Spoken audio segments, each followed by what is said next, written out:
Halo Sobat KPR, jumpa lagi dengan saya, Oki dari KPR Academy. Pada episode kali ini kita akan bahas tentang kebiasaan yang membawa petaka. Apaan sih?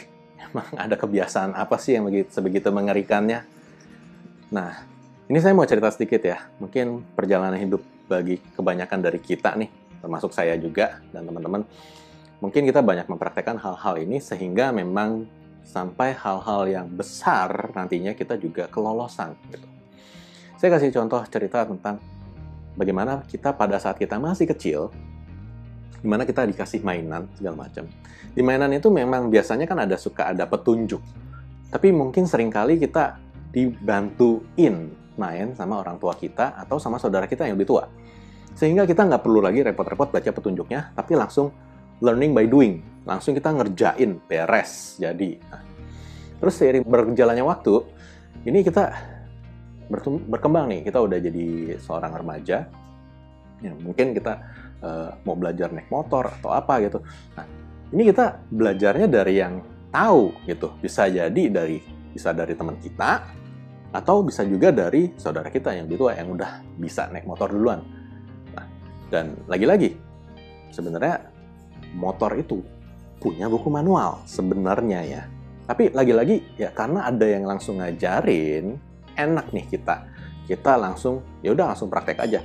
Oh, ini kalau diputer di sebelah sini ini gas, ini rem, ini nyalain sen, ini buat nyalain kunci, ini speedometernya, bla bla bla gitu. Nah, dikasih tahu kan langsung enak tuh, jelas. Tapi sebenarnya kalau kita mau tahu lebih detail lagi, faktor-faktor yang di luar hanya menjalankan fungsinya saja, seperti ini kalau misalnya tiba-tiba lampunya mati atau korslet, ini sekringnya ada di mana sih segala macam. Nah, ini kan kita mesti perhatikan lebih lanjut gitu kondisi-kondisinya. Nah, itu hanya ada di buku manual. Nah, saya lanjut cerita lagi ya. Nah, begitu kita udah dewasa, kita punya penghasilan segala macam, dan misalnya kita kepengen beli mobil gitu. Nah, kita beli mobil nih. Ini pun juga mirip kejadiannya gitu. Jadi setiap mobil itu sebenarnya dibekali dengan yang namanya buku manual. Namun seringkali kita nggak baca nih buku manualnya. Toh yang penting nih quote-unquote ya, yang penting servis ganti oli 5.000 km sekali, terus 20.000 km sekali itu ada servis apa gitu, atau kelipatan 30.000 gitu. Nah, itu tergantung mobilnya dan biasanya udah dikasih tahu hal-hal penting ini gitu. Tapi hal-hal esensial lainnya itu biasanya ada tercantum itu di dalam manual mobil tersebut, yang mana kemungkinan besar sangat-sangat kecil kita baca. Kecuali nih kita udah biasa bawa mobil, misalnya mobil Jepang, terus tiba-tiba kita mau bawa mobil Eropa atau mobil Amerika. Ini kan di panelnya juga berubah semua nih, beda semua nih fungsi-fungsinya mana. Nah, bisa jadi untuk kondisi yang seperti ini, teman-teman buka buku manualnya untuk teman-teman baca gitu. Nah, tapi kondisi itu kan cukup jarang. Nah, perjalanan kita dari masih kecil sampai remaja dan akhirnya kita dewasa udah membuat keputusan membeli hal-hal yang semakin mahal, itu biasanya ke bawah. Nah, sampai kita beli yang namanya properti, baik itu rumah ataupun apartemen. Nah, masalahnya adalah pada saat kita beli properti seperti ini, sebenarnya banyak sekali aturan main dan hal-hal yang kita harus pelajari sebelumnya. Namun sayangnya karena memang udah kebiasaan kita nih dari kecil sampai dewasa, apa-apa ya udah coba aja nih, learning by doing gitu loh. Oh ya udah kita ngelakuin ini, bla bla bla gitu. Toh apa bedanya ini? Ini cuma beli rumah kan?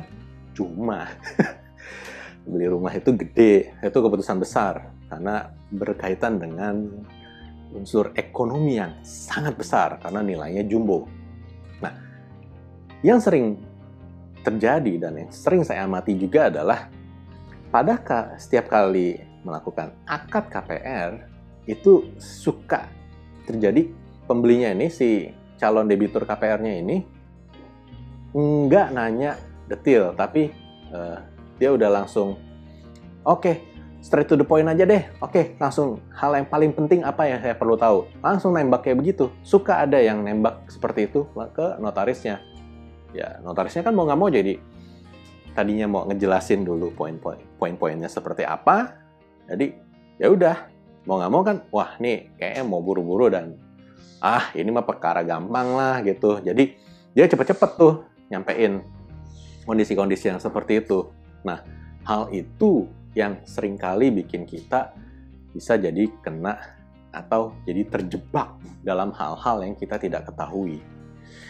Itu bukan intensi atau niatan dari pihak bank, tapi gara-gara kitanya yang mau simple-simple aja, kita nggak melihat detailnya.